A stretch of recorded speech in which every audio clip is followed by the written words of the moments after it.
if anyone wants to pop in the chat where they're from, any particular questions they have, please do so.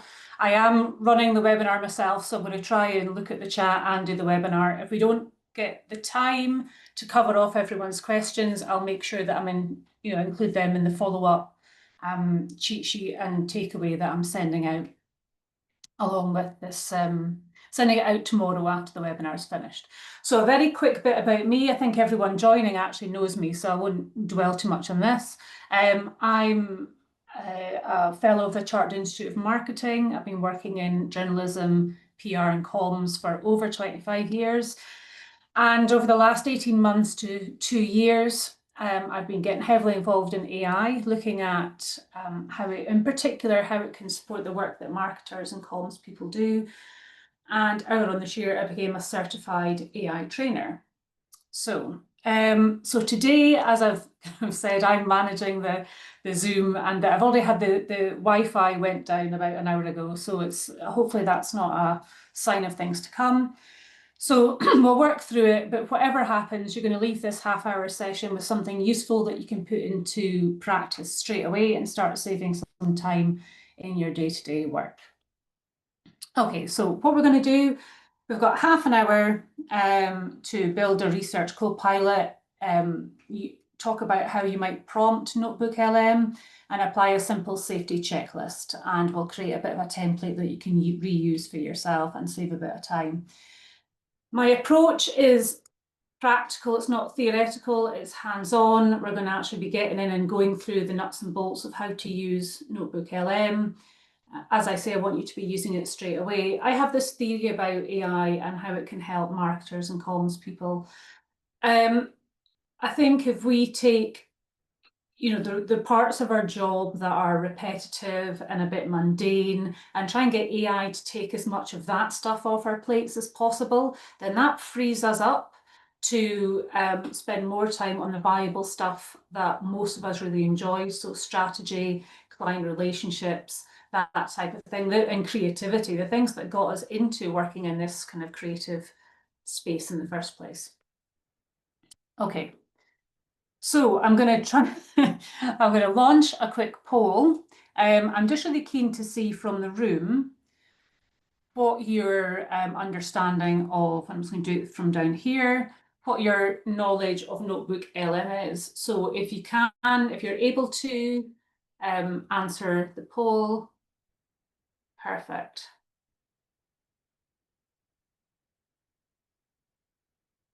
Just another few seconds there, then we'll... Perfect. Okay, so end poll. So yeah, I mean, that really tallies. There's the results. Can everyone see them? That really tallies with my experience that for some reason, and I don't know why, because it's part of the Google, sits under the Google umbrella, that Notebook really isn't something that many people are aware of. And it's a really, really useful tool. I use it every day for the work that I do. So we'll be going into more depth into what it is and why it can be really useful as part of the interactive session. So before we do that, a very quick scenario for us, which I'm sure will be familiar to many of us. It's Friday, it's 3 o'clock. You're just finishing off what's been a pretty busy week at work. And you get a call from your client saying, I'd like you to join a strategy call at 10 o'clock on Monday morning. Keen to find out what your thoughts are in terms of how we're allocating budget for the next quarter and what we should be focused on. So this is exactly the kind of scenario where Notebook comes into its own. I'm going to call it Notebook because Google NotebookLM is just too much of a mouthful as we go through the presentation. So this is exactly what it's really useful for: taking dense data or fragmented data, pulling it into one place, and then you can chat with it and, I guess, interrogate the data and condense it into a format that works or that you can share and so on. So let's just dive into the live demo then. There's a QR code there. You can scan it with your phone and get onto Notebook that way, or you can use the browser there, the URL's there. I don't know if it's because I'm a Gen Xer. I think this is a big, I call this a big screen job.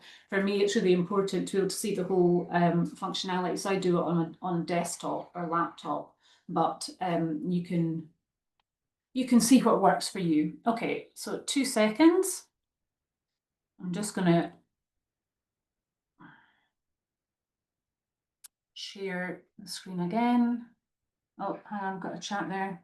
Love the phrase break screen job. Yeah, I know. It's definitely the way my brain works, Claire, for sure.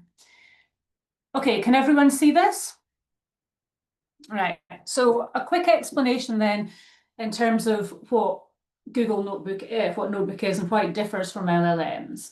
So it's not a large language model in the same way that Claude or ChatGPT or Gemini is. It is a language model, but where it differs is it's only going to look at the sources you give it. So here are the sources here on the left-hand side. We're going to go through how you add them and why that's important. As a default, even on the free plan, it doesn't train on your data, which is also good. And it says that a human, I think unless you report an issue, a human is not even going to look at what you've put in, and that's really not for trading, that's for troubleshooting and issues with the tool. So it's a little bit like your own private library, really. It's not looking through the internet, it's only looking at what you give it. So it's everything's in your workspace, if you like. So as I say, the sources that you put in here are on the left-hand side. So this is where you would put, what I've done here is I've put a bunch of real life reports about marketing and going into 2026. I've also made up a company called TechFlow Solutions Limited here. And I've just pulled out some fictional companies' house information and things like that. So you can see you can add in a bunch of different types of sources. If you're not really sure what sources you want to include, if you click on the Discover button there, you can say, oh, well, I'm interested in B2B marketing trends for 2026. Press Submit, and then it'll have a search online and will suggest some sources that you can either add in or you can just ignore them completely. So we'll just wait a couple of seconds while that comes up. Take a drink of water. There we go. So as you can see, you can either select all sources or pick one or two or none of them. I'm not going to bother importing any of those just for speed. When you're adding a source, there are lots of formats that you can add the source in. So here you can add PDF, text, audio. You can link it to a Google Workspace document, YouTube, a website, or you can just paste text. Weirdly, because I use Word quite a lot and Excel, it doesn't accept them as formats, but the workaround there is you can either save it in the Google Workspace and link that way, save it as a PDF, or paste in the text. So that's how you add a source. So as I say, this source is, this group of sources is all that Notebook's going to look at. It does have Gemini under the hood, if you like, and that is how it does its reasoning. But in terms of facts and so on, it's only going to look at that. I'll come back to the chat function, which is what's in the middle here. And we'll first look at Studio section. So this is where all the really clever stuff lives. So you can download the outputs of the Studio section. I'm going to show you one, first of all. You can create, they call it an audio overview, but essentially it's a podcast. Now, if I was to click this rectangle here, it'll just look at the sources and create a podcast, and it takes a few minutes. But I'm going to click on the pencil here, and we're going to try and, what I've done is I've created already in a Blue Peter Styly, but we're going to steer it. So you can see here, you can click the different type of approach, a critique, a debate, language, the length, and then you can pop in here what you want it to focus on. I've already done that, and I've asked it to look at what TechFlow needs to be looking at for the next quarter. So I'm going to click on interactive mode, and this is really cool, and I'm going to show you what it does in a second. I really hope you can hear this, because this has been a glitch that I've had all the time. Welcome to the deep dive. So if you're a marketer looking at 2025, 2026, and it feels less like strategy and maybe more like you're playing digital whack-a-mole, chasing AI, dodging privacy changes. So what I'm going to do is I'm going to play it again, and then I'm going to interrupt and ask a question. Okay, hang on. Just trying to guess the next big platform. Well, you are definitely... Oh, wait. Someone wants to join. Hey, go for it. Hi. Hello, can you hear me? Yeah, I would really like to know in 1 or 2 sentences only, please, what TechFlow has to focus on come January the 1st. Hi there. Yes, we can absolutely hear you. Welcome to the deep dive. That is a very specific, excellent question. TechFlow Solutions, right? The B2B SaaS company focused on workflow automation. Yeah, the one based in Manchester. If we had to distill it to 2 sentences for them, it would be this. Okay, what's the core focus? Focus TechFlow's estimated £500,000 budget on aggressively investing in human talent and strategic measurement capabilities. And what's the Okay, so you get the idea. I have to say they're not particularly quick at getting to the point on the podcast, but you can just join in and tell it to chivvy on up. Video overview, same idea. If I clicked on the rectangle, you get a video based on all your sources. If you want to steer it, click on the pencil here in the top right. Again, you can choose the format. They've just recently added in these background themes, and they're based on Google's Nano Banana text to image generator. So, and again, you can pop in here what you want it to do. Again, I asked it to look at what TechFlow had to consider for the next wee while, and I chose the, is it Kawaii theme, which is probably not particularly B2B, but there you go. This is just a demonstration. Let's see. Okay, we're here to build the marketing budget for TechFlow's next quarter. And let's be real, the old playbook, it's toast. So we're put it forward just to. This is exactly where TechFlow needs to be a mental choice between speed and direction. So to wrap it all up, a winning budget is built on these 3 pillars: intelligence, using AI to create massive efficiency; connection, investing in the media channels and in-person experiences that build trust and speed things up; and most importantly, fundamentals, funding. Okay, so that's the video. It's quite nice for kind of animated slides. It's not really a Steven Spielberg-esque kind of production, but really, really useful. What I'm going to do is I'm going to quickly generate a mind map and let that generate while I am going to look at the chat, and we're going to look at reports as well. This is another good way you can actually help steer what kind of report you want.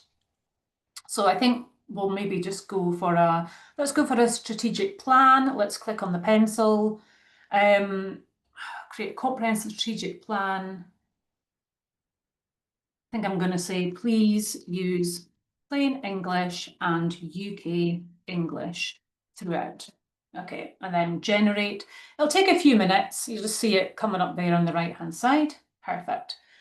So what we'll then do is we'll now look at the chat function. So this is the bit in the middle, and this is where you can really start to get involved with your own data.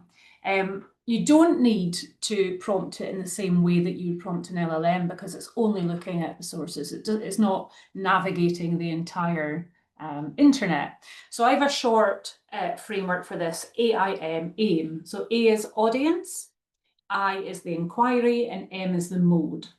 So let's just do a live example of that. So the audience would be, I am a consultant, I can spell consultant, to the TechFlow board on Monday. Okay, so that's the audience. They are unsure of using AI for the business, which is a bit ironic given they're a SaaS company, but bear with me. So that's the audience. The inquiry is, please, can you, I always say please, because when the machines rise up, they know that I've not been rude to them.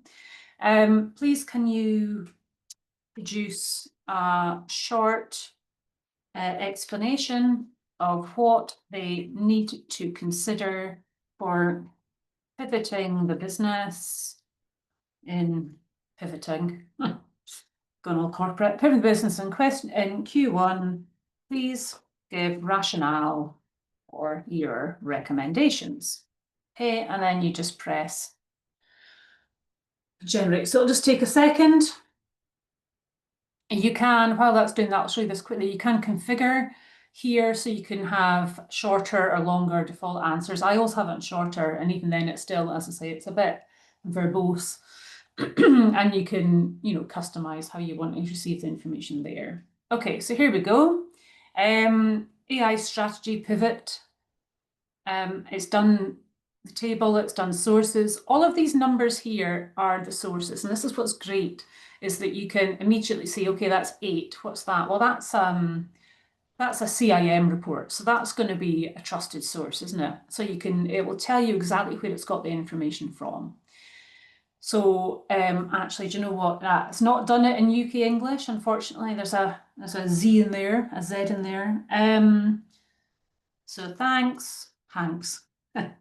Thanks. Can you please add in a timeline for this? So I should have asked for that at the start. I want it to tell me when we ought to be doing these things. There we go.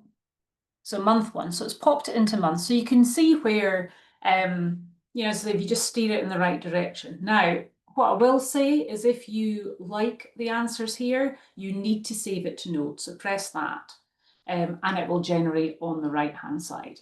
The reason that you need to do that, or you could copy the text there. The reason you need to do that is if you refresh the browser or you leave the page, it's just going to disappear.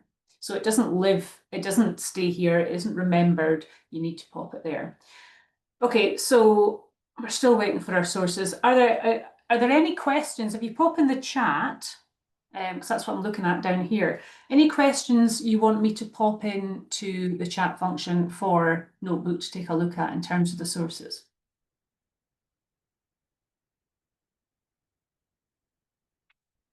Let's see.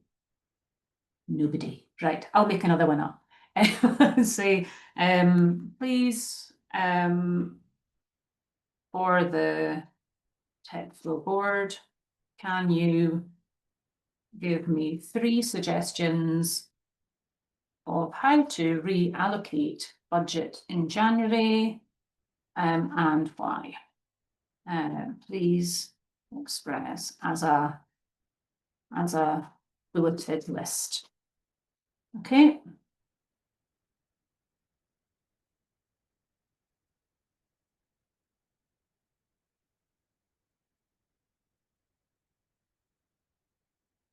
Yeah, the Wi-Fi does seem to be in a wee bit of a go slow. There we go. So bulleted list, it's given me 3. Has it given me 3? Yeah, it has. It's given me why, and it's given me links. So again, you can just have a play around with that. Our mind map doesn't seem to have generated yet. So what we'll do is we'll go back to the presentation just now and we'll come back. I say my Wi-Fi has been playing up a little bit. It did drop out not earlier on. Okay. So I'll just present that. Cool. So there's the framework again, just as a reminder, audience inquiry mode. Really simple, much more straightforward than prompting an LLM properly. So what are the kind of use cases? I'll go through, I'm conscious of time, so I'll go through these really quickly. What I'm going to share with you all after the session tomorrow is a kind of workbook, a cheat sheet, and it's going to include more information on these use cases and some suggested prompts as well. So competitor intelligence, pitch win, loss autopsy, campaign analysis. A competitor analysis, intelligence, for example, you could put in a bunch of different websites, you could put in maybe some personas you've developed and ask Notebook to analyse, where are the gaps, what are these competitors doing well, maybe in your website, but you're not doing so well, you could upload annual reports. The content repurposing is where Notebook really comes into its own. So you can imagine you've maybe got a YouTube video from a client, pop that in, ask it in the report section to create a white paper, create a blog post, create LinkedIn posts, things like that. Quality control is really, really good. I've mentioned proposal quality control here. So you might upload the RFP and then put in your own proposal draft, maybe the website link for the potential client, and get it to cross-reference and make sure you've covered everything off, that you've answered the questions, get it to critique your proposal. I always use Google Notebook for fact checking, actually. So a great example I had recently was I was writing a website, had lots and lots of technical elements to it. I had 25 to 30 links for different pieces of drilling equipment. I popped them all into Notebook and I said, I need one line for each piece of equipment that tells me what it does and why that's important. I got that, took it out, put it in the tone of voice, rewrote it, put it back in and said, can you fact check that against the original sources? And it'll tell you what's right and what's not. So I use it all the time for that, particularly when it's more complex or technical fact check piece. Okay. So beyond the actual marketing uses, what about agencies and how might they use it? So for example, an area which I didn't show you actually, you can actually share these notebooks with people in the same way as you would essentially share, in fact, let me do that just now. You can share a notebook here, and it's just really similar to the Google Docs interface. So I'm actually going to share this notebook with you guys tomorrow, and you see put a little welcome note, and then you can see again the level of access people can have and take it from there. Okay. Contract and scope creep detector, pop the contract in, pop what you've been asked to do. Does that align? Does it tally? Are you being asked to do more than is in your contract? Conscious of time, so I'm just going to whiz through. Safety checklist, really important. So Notebook says that as a default, even on the free plan, it does not train on your data, which is great, but obviously you still get more privacy controls the higher up you go in terms of enterprise and so on. So my default is always don't put in anything sensitive, but as ever, check your plan, check your policies, check your client's policies, and just make sure you're not doing something you shouldn't be. You can always anonymize data as well. So, and verify your sources. If you're putting rubbish in, you're going to get rubbish out. So make sure the sources you're putting in are trusted, reliable, credible, etc. Input, not output. This is so important. Do not just cut and paste what is what's in Notebook. Put it in to another document and put in your, add the value yourself. So it would tend to be what AI can't really do is emotional intelligence. It can't really do those that finessing, the nuances, the kind of client relationship stuff that we all do day to day. So that's where you need to really add your bit in, and as ever, follow your policies. So the 15-minute routine, I reckon 1 and 2 here are going to be 5 minutes. Get your info and know your goal, so know what you want to achieve. The next 2 are 10 minutes. Give notebooks some clear instructions. You've got the AIM prompt, or you can use the studio. And then, as I say, add your expertise at the end. That's where the credibility comes in. Add in the so what, as I call it. I did threaten a very quick kind of sales pitch in December. I am setting up a founder cohort for what I'm calling the AI Power Lunch. This is 90 minutes. We're going to look at stress testing strategy against synthesized personas. We're going to look at proposals. We'll look at research. And I reckon, and it'll depend on your hourly rate, I reckon you'll ultimately be able to reclaim about 12 hours a week. Could be about 20k of your valuable time over a period of time. Normally, again, like this session, it's going to be skills you can use straight away. It's got interactive, it's not theory. Normally it's 395 plus, but I'm going to offer it to people attending this webinar for 320. Just let me know by the end of next week if you'd like to come along. Got my email there. The guarantee is if you don't immediately see 3 hours a week saving, then I will have a one-to-one strategy session with you to get you back on track. Okay. So before we go to the feedback, I'm going to see if our, no, they haven't finished generating yet. What I will do is I will send them to you either later on today or tomorrow so you can see what it generated. But again, the thing I would say with the reports is they're also written in a specific style. You can steer it in terms of style a little bit, but you will need to rewrite it and add your own touches into that. Are there any questions? Oh, there's Kate. Thanks, Kate. Any questions that I haven't? I know that's really a quick kind of half an hour rundown, but hopefully it's been practical for you guys. Okay, so with that in mind, then we'll just quickly go back to you can always send me questions later on anyway, so it's absolutely fine. Please just send me a message or drop me a LinkedIn DM or whatever. So QR code there. If you had a minute and if you're reminded to please just leave some feedback that would be really much appreciated. Also helps me improve these sessions in future for people that are joining. So that would be great. And there's a chance to register some interest for that power lunch as well. And that's it. We have a minute to spare, unless there are anything else people want to ask or say. Thanks, everyone. Got some nice comments there. All right. Well, that was pretty much the time. Thank goodness, because every time I practiced it, it was well over. So I've obviously sped up. So as I say, keep in touch. Let me know if you have any questions. And thank you again for joining the webinar. Thanks.